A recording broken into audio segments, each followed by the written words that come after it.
जय यीशु सभी को। मरकुस सुसमाचार चौथा अध्याय 1 से 20 तक। यहाँ परमेश्वर बीज के दृष्टांत के बारे में, जो बीज पथरीले पे जगह पे गिरा वो उग ना पाया, और वो जो उगा जमीन के ऊपर गिरा, लेकिन वो ज्यादा गहरा जमीन ना होने के कारण सूख गया, क्योंकि उसका जड़ सही सलामत नीचे नहीं जा पाया। कांटों के बीच में चला गया, वो भी उग ना पाया अच्छी तरह से। लेकिन जो अच्छे जमीन पे गिरा वो उग के 30 गुना, 60 गुना, 100 गुना होगा।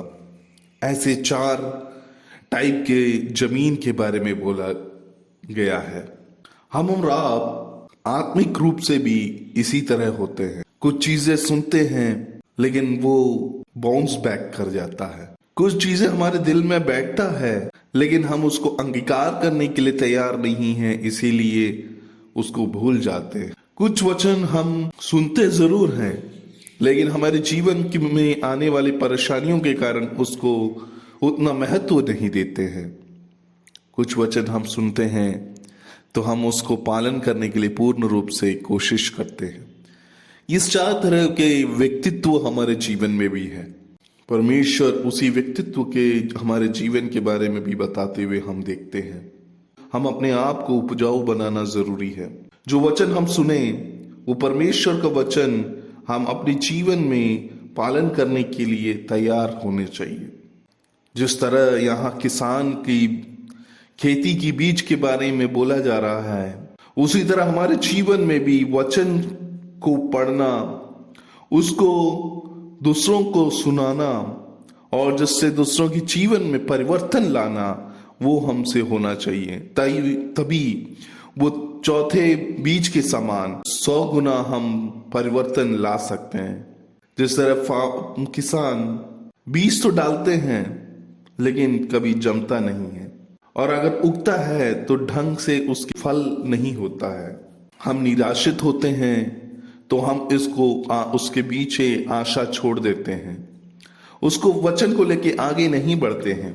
लेकिन क्षमा के साथ परिश्रम अगर हम करें, परमेश्वर के वचन को और गहराई से जानें, प्रार्थना करें, परिशुद्धात्मा को ये कह सके कि हमारे जीवन में द्वार खोलें, निरंतर परमेश्वर के वचन से हम बंधे रहें, तो हमारे जीवन में परिवर्तन आएगा। तो फिर हमारे जीवन में चौथे बीज के समान फर्क पड़ेगा। तभी हम बोल पाएंगे 30 गुना, 60 गुना, 100 गुना परिवर्तन आया है।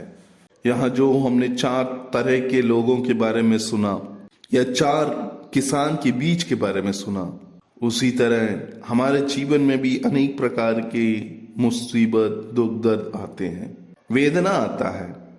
समय अनुसार हमारे जीवन में उतार चढ़ाव होता है, लेकिन हम उसको कैसे अंगीकार करने के लिए तैयार हैं, कैसे उसको प्राप्त करने के लिए तैयार हैं, वहीं परमेश्वर का वचन हमें सिखाता है। हमारे जीवन को हम किस तरह मोड़ना चाहते हैं, 30 गुना, 60 गुना, 100 गुना अर्थपूर्ण रूप से हम समूह के लिए अपना जीवन को परिवर्तन करना चाहते हैं कि नहीं। हमारी जीवन को उपजाऊ बनाना ना बनाना वो हमारे हाथ में है।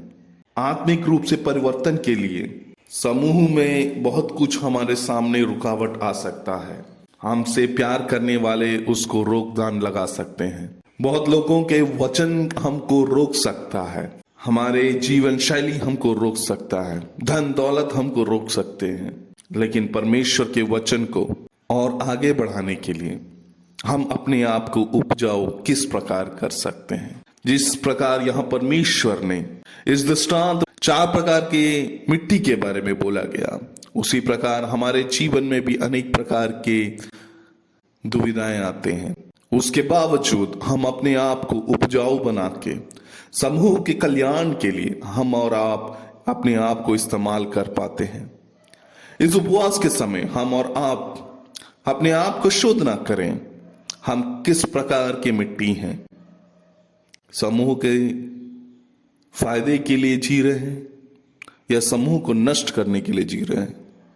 आए हम अपने आप को परमेश्वर के हाथ में समर्पण करके आगे बढ़े। परमेश्वर हम और आपको अनुग्रहित करे। आमीन।